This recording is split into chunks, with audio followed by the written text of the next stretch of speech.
नमस्कार।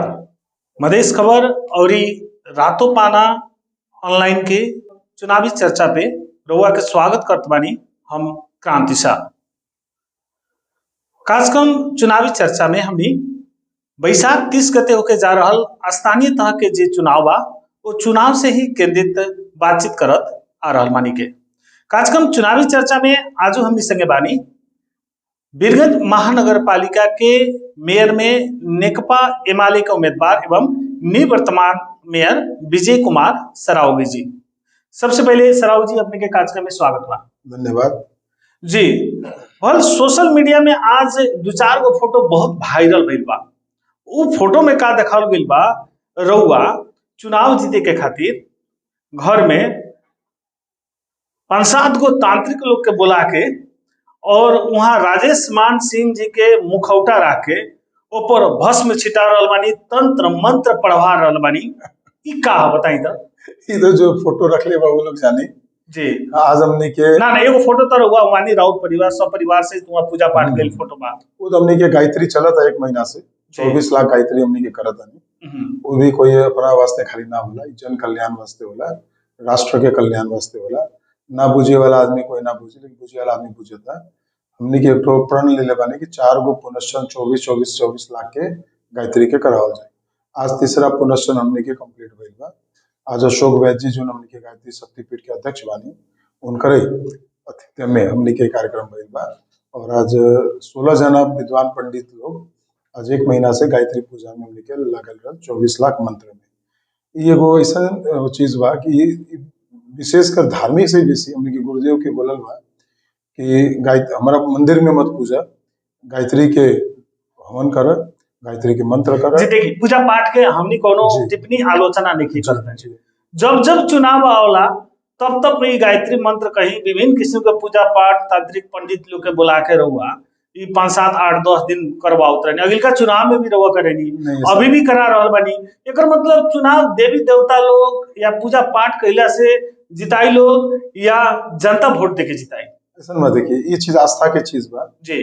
चुनाव अपन जगह बा और हमने के गायत्री के जो पूजा करेनी वो अलग चीज बा। ये हमारा तीसरा 24 लाख के गायत्री मंत्र पूरा भइल बा। चौथा हमने के चालू बा, उसमें भी 8 लाख हो गइल बा, 16 लाख अभी पूरा के बावरी। माने चुनाव के समय में काहे अब ऐसा होला कि चुनाव तो हरदम होते रही।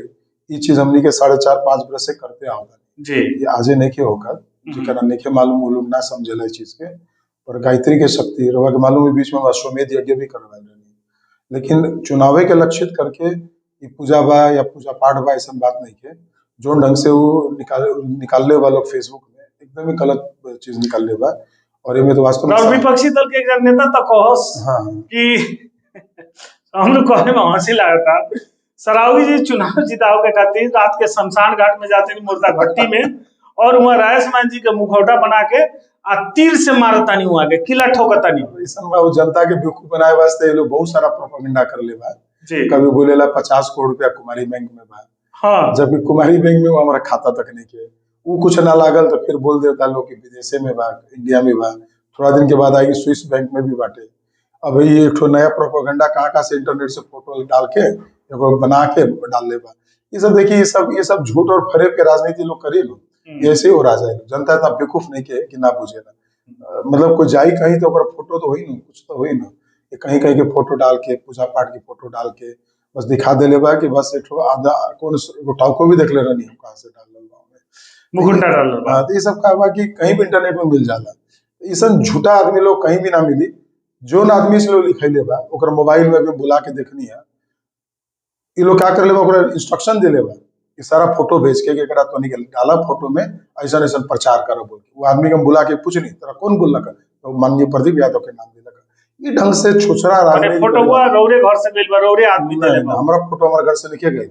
जो आदमी पोस्ट कर लेबा ओकरा अच्छा पहले ओकरा प्रदीप यादव जी के मोबाइल से मैसेज गइल बा कि ये चीज डाला बोल के। ये ढंग के लोग खेल खेलता, मतलब लोग के यूज करके बेचारा लोग कोई दिन साइबर क्राइम में ना पड़ जावे ये नहीं सोचा तो नेताजी लोग। लेकिन ऐसा गलत क्रियाकलाप लोग कराए में एकदम माहिर बा। और ये झूठ की खेती करे वाला तो पहला के भी बा। ऐसे भी पहले सांसद में ऐसे झूठ बोले रहा ओकरा बाद जाके काल माफी भी मांगल। ये चीज के चुनाव लड़े के बाद सोचे ढंग से लड़ा ना अगर मान ली मानसिकता खराब हो गई बात बाजार में दिखाल जरूरी आज का प्रदीप यादव जी इतना खराब हो गए, बुरा हो गए विजय सरावगी जी की खातिर। ना ना हमरा से खराब नहीं खेल 4.5 बरस तक जो हमरा साथ करलन, हम प्रयास करनी कि बहुत जौन दिन से प्रदीप बैठल- यादव पार्टी में लिए टिकट दिलन, मेयर के चुनाव जीतलन, आज वो प्रदीप यादव विजय सरावगी खातिर इतना खराब आदमी बन लेकिन गए। मेयर के चुनाव तो हम नपसंद में ना जीते वाला आदमी को जीतैलन ना, मीडिया में बोलले बानी आके रउआ के मालूम बा, वो बहुत बड़ा बाहुबली बानी, कुछ भी बोल सकता नहीं।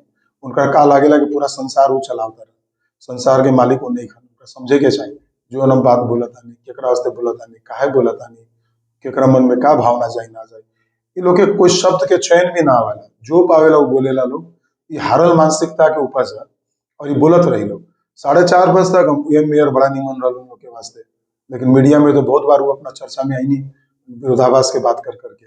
लेकिन देखिए ये ढंग से अगर ये लोग अपना मतलब आदमी लोग के रखिए, अपना नेता लोग के रखिए, तो कोई भी नेता लोग ढंग के टिकी ना। अकेले प्रदीप यादव अगर पार्टी चलाओ तो ना आवेला दिन में, तो बहुत निमन बात बा, चलाओ से पार्टी, हमने के कुछ बोले के नहीं के। मधेसी दल के मधेश आंदोलन के काहे रहुआ बदनाम कर रहल बानी? देखिए मधेश आंदोलन बदनाम नहीं करनी करो वो तो कहनी सार्वजनिक कार्यक्रम में कहले बानी कि एकदम मधेश आंदोलन के नाम पर लोग तिजोरी भरलक, तेल बेचलक। एकदम सही बात बा, 2 कांड तो हमने के भी मालूम बा। माने 6 ई महीना मधेश आंदोलन के विषय में रउरा मुंह से ना, इतना नहीं, सारा नकारात्मक बात- टिप्पणी निकला, सारा बात- शोभा देता, शोभा तो नहीं के इतना देता। एकदम शोभा देवता, क्योंकि ये कैसे? लोग मधेश आंदोलन के नाम पर ये लोग जो बर्मा लूट मचाइले बा जी। उस समय में, जैसे 6 महीना हमने के बॉर्डर बंद भइल, साइड से सारा तेल ढोए वाला काम भइल बा, और जितना कंटेनर और गाड़ी वहां से छूटल बा, प्रदीप यादव जी के अपना आदमी लोग के द्वारा पैसा उठाइल, सबके मालूम बा। ई बतिया सब रउआ जे 73 साल उस जय समय छह बड़ा- गते फोरम में प्रवेश कैनी, सब ना जानत रहनी रउआ। उस समय में कैसे जाने, तो आंदोलन हो गई रहे आंदोलन हो गई, ओकरा बाद से जब हमने के वार्ड घूमे चालू करनी बाद में, जी। तब पता चले या तो दूसरे धंधा भइल बा, हमने के बेवकूफ बनाए के लिए मेन रोड बंद करके बाद में वहाँ पैसा वसूली करे वाला काम भइल बा। ये सब लोग जाना था। देखिए अभी हमारे बतावे के जरूरत नहीं के, ये सारा जनता बोला था, हमने के बोला थी। और होगा भी जाए तो पूछी जाके ड्राईपोर्ट हो रही जाके कि भाई कौन यहाँ वसूली करत रहा, कौन यहाँ से तेल ढुआत रहा, सारा लोग वालों की मालूम हो जाए, इनमें कुछ छुपाए वाला चीज नहीं है। मधेश आंदोलन के ही विषय में हम बातचीत करता नहीं, जो इतना रहुआ मैंने मधेश आंदोलन मधेसी दल के नेता लोग के जो नकारात्मक टिप्पणी कर रहा बानी, शायद ऐसे कि मधेश आंदोलन में और मधेसी दल में राव योगदान नहीं खे, लगानी नहीं खे, खून पसीना नहीं खे चुअल, ये के चलते रहुआ ये सब शब्द सब प्रयोग कर हमरा रहा। लगा था कि आदेश दे वाला से बेसी काम हमने के कर ले बानी, बहुत सारा व्यवस्था का कोई नहीं काय करनी कि हमने के पूरा आंदोलन में साथे साथ रहनी, ओकरा जाके बॉर्डर में जितना खाए पिए के मैनेजमेंट करे के पड़ल, वो हमने के सब चीज व्यवस्थापन करके हम व्यवस्था करके भेजने, बहुत सारा लोग आंदोलन के दौरान भी लेके आए। और मधेश आंदोलन के वास्तव में अगर ये लोग वास्तविकता, अगर ये लोग वास्तव में मधेश आंदोलन के प्रति ये लोग नमन बा, ये लोग के मन बा, तो जो हमने के 16 नंबर में जो विनीता बोल के जो हमने के पहले नपसर ओकरा ये शहीद पत्नी सोनसा कलवार के पत्नी, ओकरा का करलक लोग, ये लोग टिकट तक ना देलक, आज ओकरा पार्टी से अलग कर देलक, बाद में जाके वो दूसरा पार्टी से अपना उम्मीदवारी दिल बन।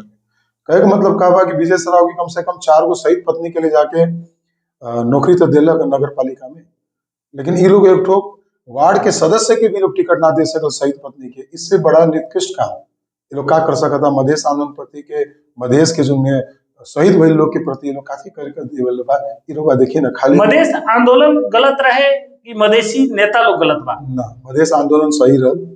मधेश आंदोलन से जो हमने के अधिकार ना मिलल रहल, जो हमने के संविधान में जितना व्यवस्थापन भइल, वो सारा चीज के स्थापित करे वास्ते मधेश आंदोलन की आवश्यकता रहल और एक अच्छा चीज भइल बा वो।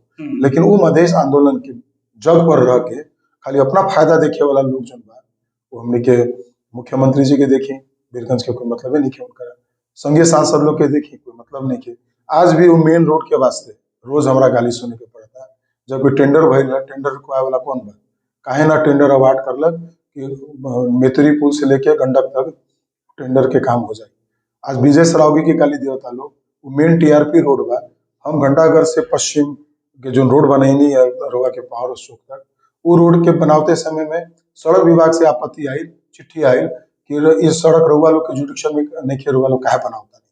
महालेखा परीक्षक के भी ऑडिट में रिपोर्ट में आई कि रउआ लोग काहे बनाई, कहे के मतलब हमने के बनाए के भी ना मिले और ओकरा बनाए वाला लोग जिम्मेवार भी नहीं होकर, और सारा दोष हमने के ऊपर ठोका था। कहीं ना कहीं मधेश आंदोलन के जग पर ये लोग कोई भी काम या करे वास्ते तैयार नहीं के, खाली अपना कार्यकर्ता पूछे के बाद, पाले के बाद और कमीशन तंत्र में लागे के बाद, ये धंधा आज तक जब मधेश आंदोलन सही रहे, मधेसी दल सही रहे, ठीक बा, नेता गलत बा, तो रहुआ मधेसी दल काहे छोड़ने?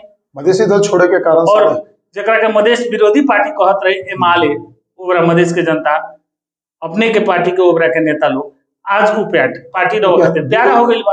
एगो दूगो क्वेश्चन मार हुआ के, एगो तो काहे हमरा प्यारा हो गइल एमाले, तो एमाले तो पहले से प्यारा बा लोग के, सबसे पहले तो कूद के उपेंद्र यादव जो है सरकार में गए, एमाले से पहले प्यारा तो रहुआ कांग्रेस में रहे ना बोला था, पहले कांग्रेस के बाद हम ना बोले के बाद पहले एमाले के सरकार में हमनी के पहला पार्टी गई रहुआ के मालूम बा, तुरंत चुनाव के बाद ओकरा अभी भी फिर ओकर कांग्रेस के पार्टी में गइल वालो। लेकिन यहाँ सत्ता के राजनीति में रुआ लोग देखे तो सबके प्यारा भाई जी, सत्ता के राजनीति पहले बताएं, राजनीति आदमी टिकट खातिर पद खातिर करेला कि वो पार्टी के विचारवाद सिद्धांत के खातिर करेला? हमरा बताई ना, रुआ हमरे से पूछले रहनी 4.5 वर्षों में रहनी, रुआ का छोड़ देनी, रुआ लोग के मालूम नहीं कि रुआ लोग ने मीडिया में बानी 4.5 वर्ष तक हमरा कुछ पार्टी के नेता लोग दुख देवे के सिवा दूसरा कोई काम नहीं कर। कोविड जैसे टाइम में पीसीआर मशीन जब हम लेवत रहनी व्यापारी लोग से डोनेशन में, वो भी लेवे ना देवे के प्रदीप यादव जी और मुख्यमंत्री जी कूद के रानी सती में जाके उद्योगी व्यवसायी के बोलन के कहा रहा मेयर के कहे पर लागल बानी हमने के दे, जो कि आज तक एगो मशीन ना दे सके लोग। लेकिन पार्टी में हम दो बार इस्तीफा देने रहुआ के मालूम बा, वो देवे के कारण वो भी रहुआ लोग समझता नहीं। जो हमने के जब कोविड के काम भइल उस समय एक बोरा चावल तनका सिमसिया में गल रहा, ओकरा वास्ते कितना हमरा बदनाम करे के कोशिश पार्टी के नेता लोग करला। लेकिन पार्टी खराब ना होला, लेकिन जब पात्र लोग में खराब रही और पार्टी के खराब करत रही, जब तक वो अपना झोला ढोए वाला नेता खोजी या वो लोग के बात माने वाला खाली नेता खोजी, तो ऐसे ना होला। पार्टी में सबके सब सिद्धांत, सबके अपना विचार रहला, सबके प्रतिष्ठा रहला। एगो कार्यकर्ता के ना सटे देवे के आके, पार्टी की मीटिंग में ना बुलावे, ये ढंग से कैसे पार्टी में आदमी को 4.5 साल में रहुआ कुछ ना करे पौनी ना, पार्टीगत रूप से लोग हमारा कुछ करे ना देलक। हम अपना बलबूता में जो आर्थिक स्रोत हमरा मिलल या जो हमने उठल या हमने जो मानवीय स्रोत रहल, ओकरा आधार पर हमने जितना सकत रहनी अपना काम हमने के कर। बीरगंज के एगो मेन रोड तर वो बनवा ना सकनी, वो हमारे जिम्मेदारी नहीं है, वो जिम्मेदारी महानगरपालिका के भीतर रोड ना हो, महानगरपालिका के भीतर बा, लेकिन ऊपर हमने ना टैक्स उठावे नहीं, ना टैक्स उठावे दिल जाला, ना हमने के जिम्मेदारी में बा। हम फिर बोला था नहीं, घंटाघर से जो पावर्स तक हम काम करनी, ओमे तो हमने के पत्र काट दिलक सड़क विभाग के रोवालों के जुडिक्शन में नहीं के कैसे बने नहीं बोल के, और माले का परीक्षक भी हमने के बिरुजू निकाल दिलक, तो कैसे हमने के बनाई हुआ संभव नहीं है। हाँ, तनका गड़ा मड़ा होई तो हमने जाके माने वही तरह गड़ा रही पूराई ढकचक ओने के रोड कहल जात रहला, वो तो बन गेल, ओने के ढकचक रहले रही। जब तक यहाँ के मुख्यमंत्री, यहाँ के प्रदेश सांसद, यहाँ के संघ सांसद वो लोग जिम्मेवार ना हुई, तब तक वो रोड बनी ना। अब सीडीओ के तो बोले रहनी, तो बाद में जाके वो लोग टेंडर भी करलक, लेकिन षड्यंत्रमूलक ढंग से वो लोग टेंडर के रुकवा देलक कि टेंडर भइल टेंडर के भी काम ना देलक वो लोग। ये बात हमरा पता लगल बा, कि काहे वास्ते पता हमरा लगल कि लोग कहीं ना कहीं हमरा बदनाम करे वास्ते, देखा मेन रोड नेता नहीं के बन रहे। अब जनता के तो समझ में ना हुई बात कि भाई वास्तव में कौन जुडिक्शन के करवा। आज मान ली कि नारायणी हॉस्पिटल केंद्र सरकार के बा, हम उनमें सहायता तो करत रही, लेकिन नारायणी हॉस्पिटल के विशेष बजट और विशेष जो आवश्यकता हो तो केंद्र सरकार के, वो तो महानगरपालिका सकी ना, कि महानगरपालिका के उतना पैसा नहीं ना बजट बा हमारे पास। जी, माने अब एक बात बताई तरुआ, ठीक बा, अभी के जसपा में रहुआ के काम करे ना देहल गई, बहुत विरोध भइल, तो रहुआ तक कांग्रेस में जात रही। अब कांग्रेस में जाते जाते एमाले में काहे ढुक गई? ऐसा मत देखिए, हर एक चीज के जब पार्टी चेंज होला आदमी अपना फ्यूचर देखेला कहाँ जाला से ठीक रही।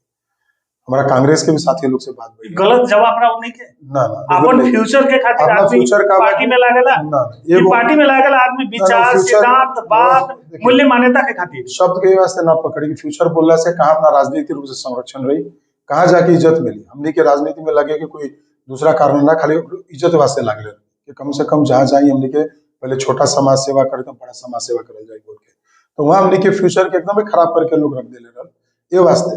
अब कोई भी पार्टी में हमने के जाए तो निमन पार्टी में जाए, जहाँ जाके हमने के मतलब एक राजनीतिक सिद्धांत के हिसाब से काम भी हो, जो ढंग से हमारा पेराई भइल रहल पार्टी में वो कम से कम ना हो। ये वास्ते हमने के पहले कांग्रेस के भी साथी लोग से बात करनी का कि हमने के सब जना पहले के कांग्रेसी बनी, सबके मालूम बा कि 3 पुस्ता हमने के कांग्रेसी रहे बनी, पर हमरा का लागल कि जो कांग्रेस के साथी लोग के भी जो बात विचार हमने के सुननी वो हिसाब से थोड़ा हमरा ज्यादा भीड़ रहे, वो अपने में भीड़ रहे, हमें हमरा चित ना बुझल कोई कारण से उस बात खोले के ना होला सार्वजनिक से कोई व्यक्तिगत लांछना में लगा भी नहीं के सकता जी। लेकिन हाँ ना वो कॉले रे नहीं हुआ तो अपने लोग के नेता लोग के भीड़ रहे, भीड़ देखिए हमरा जगह मिले के संभावना ना लोकल मेयर में, ये के चलते हम ना मेयर वाला बात ना करनी है। और भीड़ बहुत बा, हमरा मालूम बा। जी बहुत 40-40, 50-50 वर्ष पुराना आदमी लोग के भी अभी तक कोई वार्ड के टिकट भी नहीं मिलल, ऐसा अवस्था बा। लेकिन हमको वहाँ टिकटे वास्ते खाली ना जात रही, हमारा इच्छा रहा कि कोई बड़ा पार्टी में जाके ज्वाइन करी, और जब पार्टी मूल्यांकन करी, जो चीज के वास्ते मूल्यांकन करी, तब आगे लागल जाए। तो वो विषय थोड़ा टाइम में वो लोग के खबर भी ना मिले ढंग से, और बात क्लियर भी ना हुए, तो ओकरा बाद जाके फिर संजोगवश केपी ओली जी के हम बीच में जो भाषण सब देखनी, लिपुले के घटना सब देखनी, थोड़ा एगो प्रभाव तो मन में रहल उनकरा से भी। लेकिन जब भी हमरा मन में लागत रहल कि मधेश के लोग का सोचत हुई केपी ओली के वास्ते, पर बाद में का समझ में आयल कि केपी ओली जी के जो एगो निगेटिविटी जो बढ़ाई जाए उस समय में मधेश आंदोलन के दौरान में, वैसा निगेटिविटी कोई बात नहीं है। यहाँ वास्तव में जनता भी अब केपी ओली जी के मधेश नेपाले में लोग गइल बा ना ना, केपी ओली जी के मधेश ने केपी ओली पहले जी तो के कहस मधेश कोई नहीं, हमें यूपी तीर जाओ, बिहार तीर जाओ। अब ऐसा बात है कि कुछ लोग के बोले के अपना अपना सली होला, अर्थ लगा के कुछ भी हमने के बोल सकता नहीं ओकरा विषय में। केपी ओली जी एगो मधेश के मुद्दा हमने के जो बाकी रहल, विशेषकर हमने के जो नागरिकता के विषय रहल, तो नागरिकता के विषय को संबोधन करनी, को आदमी के जी नागरिकता मिलल बताई था, उस संबोधन मांग हो ना, गई हमें था। उनका गलती नहीं है। 64 साल के नागरिकता के जो भी इशू है, ओकरा वास्ते वो कानून ले आईनी, अंगीकृत नागरिकता के भी कानून ले आईनी, और मुद्दा पड़ गए सर्वोच्च अदालत में। सर्वोच्च अदालत में मुद्दा पड़ जाला के बाद शायद कोई भी काम ना होला, वो रुक गई लॉलीपॉप रहे ना, लॉलीपॉप ना रह, उनमें भी हम कहा कि हम उनका पूरा इच्छा रहल, अभी भी हमरा भेट भइल तो बोलत रहल ना, तो मुद्दा छिटो टुंगिन्छ, छिटो त्यो लागू हुन्छ, किनभने वास्तव में बहुत सारा बच्चा लोग अभी नागरिकता न बनला के कारण आगे के पढ़ाई के वास्ते समस्या में बाला, कहीं विदेश जाए के बाद तो पासपोर्ट नहीं के बन सकते, ऐसे बहुत सारा समस्या बा। नाबालिग बाद ओकर पासपोर्ट बन जाता है, जो नाबालिग हो गई ओकर भइल पासपोर्ट भी काम नहीं के लगा। ये ढंग से समस्या सब बा, एकरा वास्ते कोई आवाज नहीं के उठावा। मान ली सम्मानित अदालत में मुद्दा भी बा, तो ऐसा विषय में जहाँ सारा मैंने हजारों लाखों जनता के भविष्य अन्योन में बा, ओकरा कम से कम अदालत द्वारा भी मैंने जल्दी से जल्दी निक्योल हो जाके चाहत रह, पर ना भाई एम देखा था नहीं, कोई भी नेता लोग जो जिम्मेवार नेता बा वो लोग लागल नहीं है, ना बोला था ना कुछ करा था। केपी ओली जी तो ले लिया रहनी ना, वो लोग अपने पक्ष में की चीज के जब ओकरा विपक्ष में लोग डाल देले बात सब, ओकरा मुद्दा में डाल देले बा, तब केपी ओली जी तो ओकरा डायरेक्ट कुछ कर नहीं के सकता। लेकिन हाँ, ये चीज के जल्दी अब निराकरण करल जरूरी बा। बहुत सारा लाखों युवा युवती मन लोग ये कहता नहीं मधेश के खातिर केपी ओली प्यारा बड़ा, ये नो रहा कहना। पूरा देश के जनता केपी ओली जी की जनता बा। अच्छा चलिए, सुनिए ना, मतलब मधेश बिहार के चुनाव के रिजल्ट बताइए। मधेश पहाड़ और क्या नाम है हिमाल, ये हमने के ना छूटे हम। आज जो संविधान भी बनल बा, कोई पहाड़ और ऊपर के वास्ते नहीं बनल, वो मधेश के साथ ठीक भाई, चुनाव का नतीजा बताई। हाँ। सवाल बहुत सारा बा, ओके चलते हम आगे बढ़त नहीं जी। जब रउआ एमाले में प्रवेश कईनी, तो एमाले के ही एगो खेमा से कस के बड़ा विरोध भई, और जे राजेश मान के प्रवेश कराओ के कोशिश में रहे, वो लोग रउआ के विषय में बहुत कुछ नकारात्मक टिप्पणी मीडिया, सोशल मीडिया में बकलक। आज वो लोग शांत बुझाता, मौन बुझाता, मिला लेनी का वो लोग के ना मिला के जरूरत ही नहीं है। हर एक पार्टी में गुट उपगुट होला, कोई कोई के लिए क्या वाला, कोई कोई के लिए क्या वाला। जैसे रउआ भी देख सकता नहीं कि जो जिकरा टिकट मिलल वो खुश हुआ, जिकरा नहीं वो विरोध में बा। तो वो लोग की भी राजेश मान जी के इच्छा भइल वो लोग के लेके आवे के मेयर में लड़ाव के वास्ते। संजोगवश राजेश मान जी अपने छोड़ के चल गई पार्टी, अब दूसरा पार्टी पकड़ ले अपने, जहाँ छोड़ के आई बानी। ये सब चीज चलत रहेला, मतलब पार्टी के गुट उपगुट में हमने के ज्यादा टिप्पणी नहीं के, वो लोग अपने आप के ठीक करे बानी, नहीं बोलत बहुत निमन बा। अंतोगत साथ में बा, बिल्कुल सब हमारा साथ में बा, कोई नहीं के लोग। वो 3 नंबर क्षेत्र के सांसद बानी, जहाँ राव कार्यक्रम होता, जहाँ खड़ियाई रहता नहीं, वहाँ वो लोग खड़ियाई कहीं ना सोशल मीडिया में ना मीडिया में कोई फोटो नहीं के लोग। देखिए वो लोग नहीं आवत, अभी वो लोग साइलेंट बा, वो लोग नहीं आवत, या वो लोग हमरा से मतलब नहीं के रखत, वो लोग के विषय बा। हमरा बहुत सारा पार्टी में तो 10,000 कार्यकर्ता लोग, सारा आदमी हमरा से साथ आके ना खड़ियाला। अब विशेष मतलब जे विरोध करत रहे, वो लोग को कोनो हैसियत नहीं के पार्टी में, पार्टी में हैसियत बा, और वो कहते हैं टाल हजारों के हजार कार्यकर्ता बहुत बा, सबके एक साथ लाके खड़ियाल भी ना जा सकता। बहुत सारा जिम्मेवारी लोग के रहेला पार्टी में, वो सब जिम्मेवारी बटल बा, कुछ अपना अपना उसे असर ना पड़ी। हमरा लगा था कोई असर ना पड़ी, हमरा कोई असर नहीं के पड़ी, काहे कि देखिए सारा आदमी के एक जगह ले आवल जरूरी भी नहीं है। बहुत जना के जिम्मेवारी बांटल बा, अभी भी अभी आज भी देख रहे हो कि मतलब आज सारा मीडिया मैनेजमेंट से लेके हर एक चीज के वास्ते अलग अलग आदमी लोग खटल बा पार्टी के, हर आदमी मतलब वार्ड के अलग खटल बा।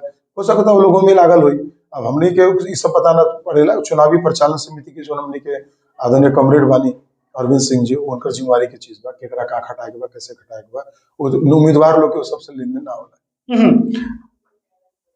ई एगो मीडिया में बड़ा वायरल भइल एगो बात 2-4 दिन पहले से 30 से लेके 60 लाख 70 लाख तक ले वार्ड अध्यक्ष लोग के भाव लाग रहल बा कह के। ई कौन फंडा होता इधर? हमरा लगा था पहले जसपा में ये सब हो तो ये वास्ते लोग चिल्ला होता लोग हो तो की रहुआ ना ना हमारा टाइम में तो ना जानता भइल। नहीं भइल होई ना अभी हमारा टाइम में तो ना भइल उस समय में।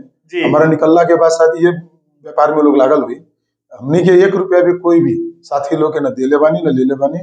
और हाँ ये भी हल्ला सुन ले बानी कुछ उम्मीदवार लोग के खरीदे वास्ते लोग पैसा खर्च कर लेबा, लेकिन हमारा ये सब चीज बोले के जरूरत नहीं है, क्योंकि जो किनाला और बेचाला वो सब पब्लिकली कोई ना बोलेला ना करेला। ये लोग के वास्ते का भइल के एगो इशू बना बना के अलग अलग इशू बना के दिन भर निकाले वाला धंधा इन लोग के चालू रहल शुरू से, जब से हम पार्टी चेंज करनी और वो चलत रही। अभी और भी बहुत सारा बात आई, जैसे आज मसान घाट के बात आई बा, बीच में 50 करोड़ के बात आई लल, अभी और भी नया कहानी कुछ आ सकता। अब झूठ की खेती कितना लोग कर सकता एक से सिद्ध होता। ये सब धंधा में हमने के निकल लागल, ये लोग लागल बा। नॉमिनेशन के महिला के बिहान बेला काल से सरावगी जी पैसा के बोरा का मुंह खोल देले बानी कह के चर्चा हो रहल बा। हो सकता बोरा के मुख छोटा भी हो सकता, बड़ा भी हो सकता। हमने के तो मारवाड़ी लोग में व्यापारी लोग में थैली रहला इतना बड़ा जो पूजा करे नहीं दिवाली जी थोड़ा बहुत पैसा में रखे नहीं हमने के खर्च वास्ते, वो वाला थैली तो खोल ले बानी उनमें से थोड़ा बोरा नहीं के खोलाई। अब बोरा हिले नहीं के तो खोलल कहाँ जाए। वो सब हमारा लगा था उन्हें उपेंद्र जी की तरफ से कुछ आई लोग होगा तो खोलत वही लोग अपना काम जो करेला देखिए हम बताओ नहीं, एक उंगली जरा दिखाला तो 3 उंगली वही लोग की तरफ रहेला। ये सब झूठ के खेती अब लोग के बंद करे के चाहिए हमारे विचार से, और चुनाव में लागे के चाहिए। अब चुनाव लड़े के बाद जीते के बाद दोनों पार्टी के में से कोई एक जना के जीते के बाद सबके मालूम। बिना खोखा के खोखा खर्चा कइले बीरगंज के मेयर के जीत सकता संभव बा? पचोला बात बा ई। अब देखिए 7.5 लाख रुपया के सीलिंग तो कल बा। अरे वो छोड़ी ना 7.5 देखिए अब अपना अपना उम्मीदवार लोग के सबके खर्च करके अधिकार देले बा। जी जैसे हमने के रेलिए भइल सब अपना अपना वार्ड से अपना 7.5 लाख रुपए तो तेलों का खर्चा ना पहुंचे, गाड़ी से दौड़त खूब आराम से पहुंची का कि अब की बार चुनाव आयोग बड़ा निमन काम कर ले बा। हमारा पास लोग रोज आवेला कि टोपी चाहिए तो बैच चाहिए तो गमछा चाहिए तो पोस्टर चाहिए तो हमने कुछ होना चाहिए। पहले आदत लगोले बनी तो आई ना लोग हमने के लगाई ले नहीं। देखिए हम तो पहला चुनाव लड़ रहे नहीं, उस समय जो लोग लड़वे वो लोग सब चीज कर ले रहा। हमरा तो उतना फुर्सत भी ना रहा उस समय में, और अभी भी उतना फुर्सत नहीं। लेकिन सच वो तो पूजा पाठ करे वाला आदमी बिल्कुल कितना 24 लाख गायत्री मंत्र पढ़ाला अभी तक ले 8 लाख पढ़ चुकल बानी गायत्री मंत्र। 72 लाख टोटल पढ़ा चुकल बा। 24 के 3 को पुनश्चन पूरा हो गइल बा। अच्छा और अभी चौथा पुनश्चन चला था जी। इतना मने धर्म कर्म पर विश्वास करे वाला आदमी, पूजा पाठ में एकदम मग्न होके वाला आदमी, रउआ झूठ ना बोले, सही सही बताई। अहिलका चुनाव में तो लोग कहे कि 12 करोड़ रुपया खर्च करके सरावगी जीतल। इसो के चुनाव में लोग कहता लोग कि कमती में 20 और बेसी में 30 करोड़ रुपया सरावगी जी खर्चा करता। और बताइए तो कितना लोग खर्चा करता है? देखिए गायत्री मंत्र के बाद सब होता, ये सब बात एकदम ईमानदार, ये सब बात जो होला ना जी हमने के कोई तुरंत ऐसे हिसाब करके बैठल नहीं कि तो चुनाव बहुत दिन बाद तो शुरुआती नहीं के भाई जो दिन चुनाव खत्म हो वो दिन जवाब तालुक करे आज रहो के काथी बोले बजट तो हमरा 7.5 लाख नहीं एगो तो बजट तो बनाओले 7.5 लाख के बजट रही ओकरा भीतरे खर्च करे के बा इतना बुझी रहो। हंसी बरता हमरा 7.5 लाख में हुआ लोग हंसत रहे, हंसे में कोई दिक्कत नहीं के तो बहुत अच्छा चीज बा कि अपनी 7.5 लाख से बेसी खर्चा रहो ना हुई। देखिए अब पता नहीं है अब चुनाव में खर्च करल जाए बहुत सारा पैसा नगदी खर्च होला, कुछ जिनसी खर्च होला, कुछ अपन मेहनत भी खर्च होला। और ये 32 वार्ड के चुनाव 32 वार्ड के लोग में योगदान करेला सबसे बड़ा बात बा। देखे में लागेला एक ही जगह सब चीज बा, नहीं 32 वार्ड के जुलूस आई 32 वार्ड से लोग आवेला जावेला। जनता अपने इतना उत्साह में बा लोग कि झंडा भुग के आवता लोग है ना। कितना लोग तो अपने ट्रैक्टर कर करके आई बा 2 दिन पहले। ये वास्ते एक हिसाब नहीं रखल जा सकता कहाँ कौन खर्च करता कितना खर्च करता। लेकिन हाँ हमने के जो चुनाव के हिसाब बुझा कर वो दिन हमने के हिसाब में वालों के हिसाब मिलवे करी उन समस्या नहीं। अभी तक ले जितना सवाल होगा सब पूछनी है, ये सब खास करके सोशल मीडिया और मीडिया में आए सवाल सब पूछनी है। अब चल जाओ फिर से रुआ बीरगंज के मेयर बने के खातिर उम्मीदवारी दिले बनी, अपने के जीत के आधार का बताइए। हमारा जीत के बहुत सारा आधार बा। जीत के आधार का बा कि 4.5 बरस हमने के अभी काम करनी है, जिनमें से मोटामोटी 1.5-2 साल तक कोरोना में चल के सबके मालूम बा। और हमने के आके जो जरूरत वाला कानून रहा सारा बनैनी 65 गो कानून सब ओकरा बाद जाके रुआ समझे कि हमने के रिसोर्स ना रहा हमने के पास 36 करोड़ ऋणात्मक में रहा, 17 करोड़ जमा आंतरिक आमदनी रहा। इस सब के व्यवस्थापन करते हुए हमने के का करनी है बीच में कम से कम एडीबी के द्वारा जो हमने के लोन वाला जो योजना सब रहा जिसमें 16% बीरगंज महानगर पालिका के लगानी बा उनमें हमने के करके 84 करोड़ रुपया के व्यवस्थापन करके वो योजना सबके पूर्ण करनी। एमे हमने के 200 किलोमीटर सड़क बनल बा टोटल अभी तक बीरगंज में। बार बार वो एडीबी के कोई काम के काहे अपन चुनावी एजेंडा बना रहल बानी? एडीबी के काम के वास्ते हम चुनावी एजेंडा बनावत रही हमने के आवते समय में एडीबी के 32 करोड़ रहुआ आवे से पहले का प्रोजेक्ट हमरे से आवे से पहले के प्रोजेक्ट 32 करोड़ रुपया ऋण हो गए हमने को तीरे वास्ते एडीबी के में और सारा योजना बंद रहा। वो योजना के पुनर्संचालन करने में बिना 32 करोड़ की व्यवस्था कर के हमने के काम ना चालू होते रहा। फिर भी हमने के चालू करनी सारा काम के संपन्न करनी। रहुआ मेयर ना बनते दोसर के मेयर बनी तो काम शुरू ना हुई पता ना हमरा लागत नहीं कि उतना नियमन व्यवस्थापन कोई कर सका था जो हम करके देनी।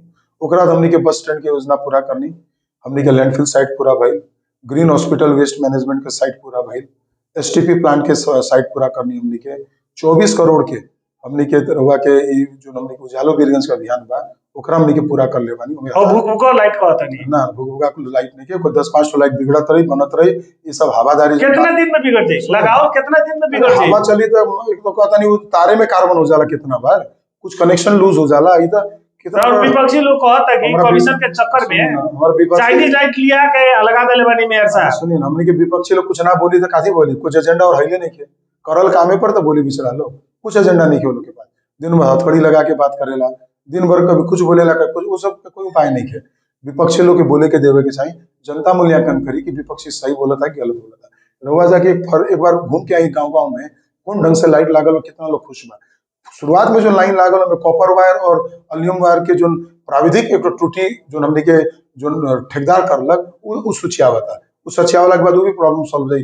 पूरा बीरगंज भर में 150 लाइट खराब नहीं किया आज के दिन में 14,000 लाइट में। रोवे 3 दिन पहले अलौ की कहा कि चुनावी सभा में कोई हले रही कि अपन काम गिनवाओत रहनी कहत रहनी कि बीरगंज के स्मार्ट सैटेलाइट सिटी बनाओ के खातिर हम मेरो कसम में हम कहले रहनी आज हम स्मार्ट लाइट लगवा देले बानी और सैटेलाइट लाइट लगवा देले बानी कह के रो बोल रहनी हम स्मार्ट लाइट वास्ते बोल रहनी जी हमने की लाइट तो स्मार्ट लाइट लगा देला से बीरगंज स्मार्ट सिटी बन गई।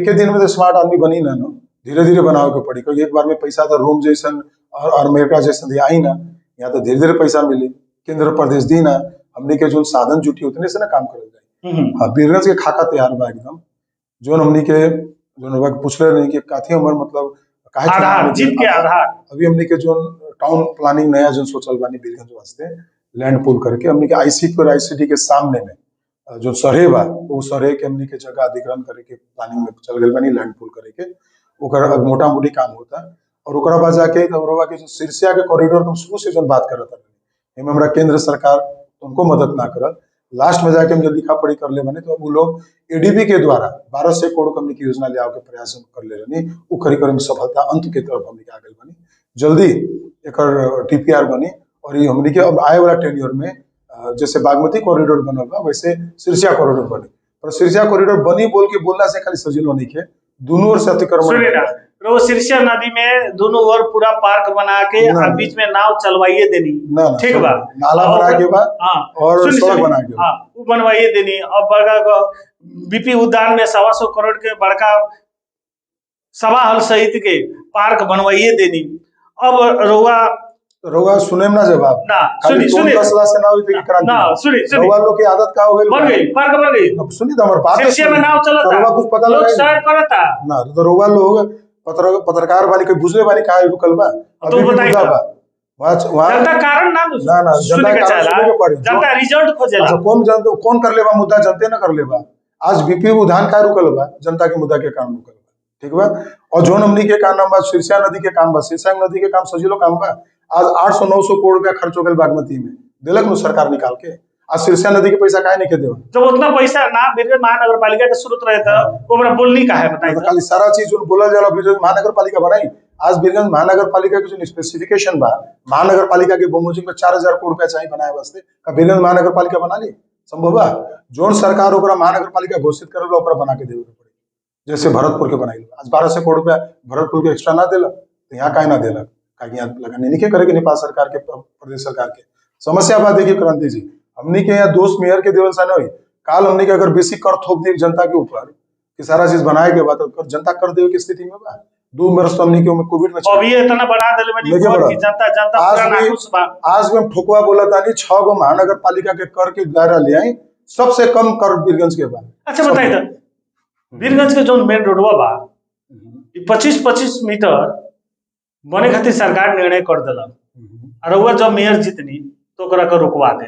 हम रुकवा देनी वीरगंज के विकास के बाधक रउआ बन एकरा गई। मत रउआ के न्यूज पढ़त नहीं है कांति जी, हमनी के रोकाइल नहीं है। वो रोकाइल बा जेकर जमीन जात रहल, घर जात रहल, वो लोग मुआवजा वास्ते मुद्दा कर ले बा। रउआ तो पक्ष में नहीं कि ना। 25-25 मीटर विस्तार हम करे पूरा के। पक्ष में रहनी। रउआ तो कहत रही 25 मीटर हो गई ना सुनिए ना। सकी 15-15 मीटर कोई जा हाँ, सकता। हमनी 15-15 मीटर नगर सभा से पास करके देले रहनी। तत्कालीन रघुवीर मासेठ के हम अनुरोध कर ले रहनी कि 15-15 मीटर मानल जाओ। एकरा से बेसी चौड़ा करला से बहुत जना के उठी बास हो जाए। उठी बास होए वाला लोग के हमनी के व्यवस्थापन ना कर सके, न मुआवजा से कर सके। क्योंकि जोन आदमी के मेन रोड में घर बा, वो किराया से कमाता, दुकान से कमाता, वो आदमी कहाँ जाए? सड़क में तो जाई ना। या तो वो लोग के व्यवस्था करे के पड़ी या वो लोग के उचित मुआवजा देवे के पड़ी। इस चीज के वो लोग समझल ना समझला के कारण फिर जाके कुछ लोग 1 से 1.5 का मुद्दा अभी सर्वोच्च अदालत में पेंडिंग बा। सर्वोच्च अदालत अभी का करलक, हथौड़ा के केस में निर्णय कर देलक कि मुआवजा दे के रोड तोड़ के बनावा बोल के। वालों के मालूम है कुछ दिन पहले आयल बा। वीरगंज के भी निर्णय वही आई।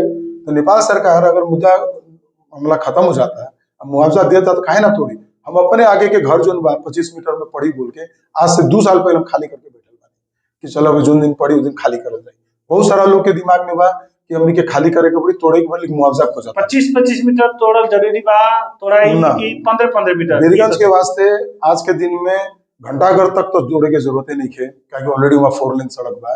घंटाघर से लेके लोगा के रजत जेती चौक तक 12-12 मीटर की अगर हमनी के करतानी या 15-15 मीटर करतानी तो मोर देन इनफ बा। क्योंकि हमनी के पास माने 8 लेन 25-25 मीटर ना तोड़ाई ना 100 मीटर भी तोड़ल जाई, जरूरत पड़ी था मुआवजा दी थोड़ी। माने वीरगंज में मेन रोड काहे तोड़े के बा? खाली बहुत सारा संगीरो गली बा का सारा तोड़ल जाओ। आज रोवा जाई माइस्थान में जाई, माइस्थान के पीछे सेकंड थर्ड रोड में जाई, तो रोवा लोहारपट्टी में जाई, तो सारा रोड तोड़े के पड़ी हमनी के, है ना। ये चीज ना होला। तो ये जो चुनावी प्रतिबद्धता पत्र वो सार्वजनिक कनी 2 दिन पहले ओमे ये वीरगंज के मेन रोड के मुद्दा विस्तार के मेन रोड विस्तार के मुद्दा काहे ना पड़ल रहुए ना।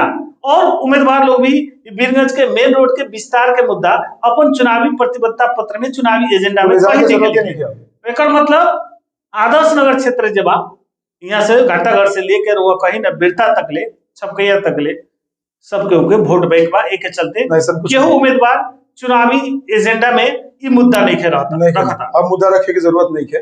अब मुद्दा चल गए अदालत में।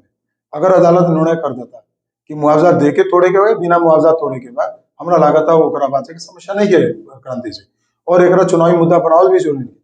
इवन जो बाजार में लोग रहता लोग वो लोग के भी दिमाग में बात कि हमनी के चौड़ा हुई, वो लोग ये वास्ते अपना घर के आगे के कभी भी मतलब ब्यूटिफिकेशन में नहीं करत, है ना। ये चीज के अब हमनी के विवाद नहीं के जल्दी का निर्णय हो जाए थोड़ा लगा था।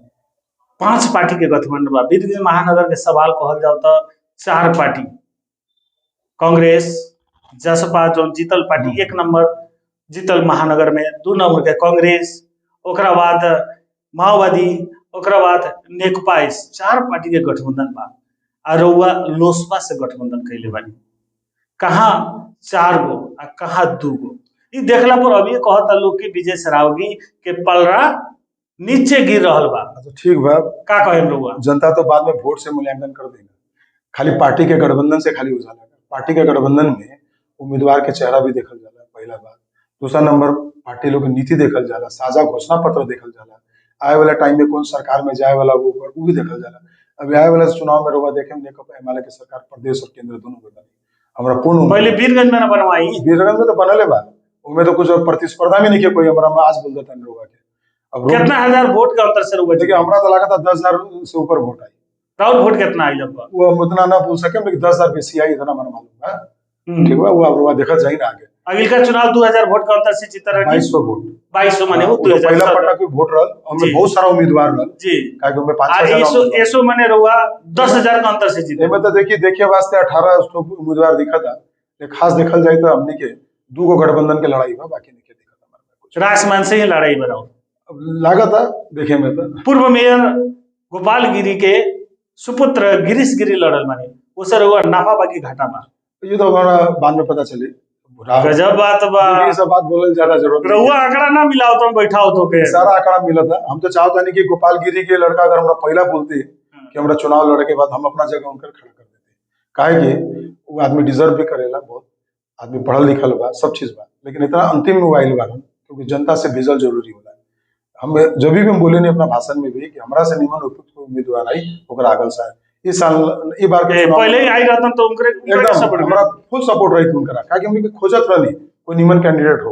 अब बाहुबली लोग के जिता के देखी फायदा नहीं है, और वो लोग समझता नहीं बात के। अब जनता भी अरे वो निमन नहीं की कि निमन कैंडिडेट हम निमन व्यक्तित्व हम निमन हम निमन बहुत बानी। हमारी इच्छा रहल ई पाली ऊपर मतलब जीत के जाए के माननीय में, पर सबके बात आई कि ना निमन उम्मीदवार नहीं के दिखत, हमने के कोई तरीका से गिरवा लोग एक बार के वास्ते बनी बोल के ये वास्ते भी हम रुकल बानी। अब के हम चुनाव लड़के जीत के वीरगंज के जो हमने के ट्रैक में लादल बानी, वो ट्रैक में अब गाड़ी के दौड़ा के काम के संपन्न करेगा बा। मैक्सिमम काम जो महानगर पालिका के स्पेसिफिकेशन के हिसाब से चाहिए वो हमने के कर जाए। अंत में कुछ कहे के चाहे? अंत में एक ही बात हम कहे के चाहे, चुनाव के समय बाद हर उम्मीदवार बोली हमें नहीं मन बा, हम ही जीते। अब वीरगंज के जनता के सही मूल्यांकन करे के बाद इस समय में कि निमन आदमी कौन बा, निमन उम्मीदवार कौन बा, कौन वीरगंज के हाँक सकता, बहुत सारा चीज के क्वालिफिकेशन देखल जाला कोई भी उम्मीदवार के चुने में। वीरगंज के जनता समझदारी पूर्ण ढंग ले हमरा लागत चुनी बोल के विश्वास ले बानी, और हमरा यही चुने के आधार बेसी बा, और पक्का वो लोग हमरा अपना अमूल्य मत से इंडोर्स करी बोल के विश्वास ले बानी। हमनी के तरफ से भी रहुआ के शुभेच्छा। फिर से रहुआ जनता के जनमत प्राप्त करके मेयर पद में आसीन होखी, शुभकामना हमनी के तरफ से। हमनी के स्टूडियो तक आईनी, अपन समय देनी, अपन विचार बात सब रखनी, एकरा खातिर अपने के बहुत बहुत धन्यवाद। धन्यवाद जी। यहाँ करनी ही नेकपा एमाले के तरफ से वीरगंज महानगर पालिका के मेयर के उम्मीदवार एवं निवर्तमान उम्मीदवार विजय कुमार सरावगी जी। कार्यक्रम चुनावी चर्चा में आज इतने ही। फिर से अगला एपिसोड चुनावी के चर्चा लेके हमनी उपस्थित होकम सन। कार्यक्रम देख देनी एकरा खातिर अपने के बहुत बहुत धन्यवाद। नमस्कार, प्रणाम।